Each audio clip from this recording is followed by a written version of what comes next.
आज हम बात करेंगे उस चीन की जो कभी दुनिया को दिखाया नहीं जाता और उस भारत की जिसे खुद भारतीयों ने भूलना शुरू कर दिया है।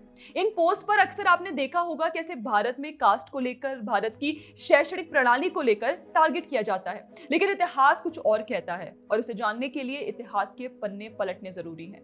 बात है 18वीं सदी के भारत की। 1700 में भारत विश्व की जीडीपी का लगभग 33% कंट्रीब्यूट करता था। भारत का कपड़ा, हीरा, मसाले, धातु सब दुनिया भर में निर्यात होते थे। कानपुर की मीलें, बनारस की साड़ियों की बुनाई और कांचीपुरम और ढाका का रेशमी उत्पादन वैश्विक बाजारों में छाए रहते थे। बंगाल के नाविक मलक्का से अरब, अफ्रीका और यूरोप तक व्यापार करते थे। भारत की व्यापारिक शक्ति इतनी थी कि लंदन और पेरिस की मंडियों को चलाने वाली मालगाड़ियां भारत के बंदरगाहों पर निर्भर थी। यह समृद्धि औद्योगिक क्रांति से पहले की थी। ना बिजली थी, ना रेल, ना मशीन, फिर भी हम आर्थिक महाशक्ति थे।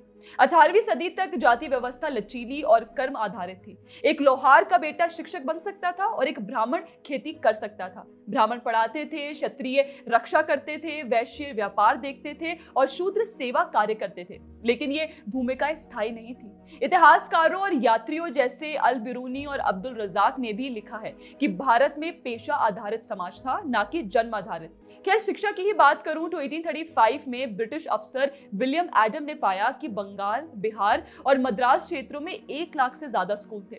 हर गांव में स्कूल था जिसमें हर जाति और समुदाय के बच्चे पढ़ते थे। गुरुकुलों और पाठशालाओं में शिक्षा मुफ्त थी। गुरु वेतन नहीं लेते थे। गांव के लोग अनाज, कपड़े और सेवा के बदले उन्हें सम्मान देते थे। महिलाएं भी शिक्षा में भाग लेती थी। कर्नाटक, तमिलनाडु, केरल और बंगाल में महिला शिक्षकों की उपस्थिति दर्ज की गई है। शिक्षा डिसेंट्रलाइज्ड और सामुदायिक थी। यह भारत की सबसे बड़ी ताकतों में से एक थी।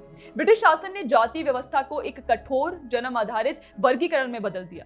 1871 की पहली जनगणना से जातियों को सरकारी रजिस्टर में दर्ज किया गया और उन्हें एडमिनिस्ट्रेटिव पहचान दे दी गई। इससे जो गतिशीलता थी वह समाप्त हो गई। ब्राह्मणों को सरकारी नौकरी, न्यायपालिका और प्रशासन में प्राथमिकता दी गई।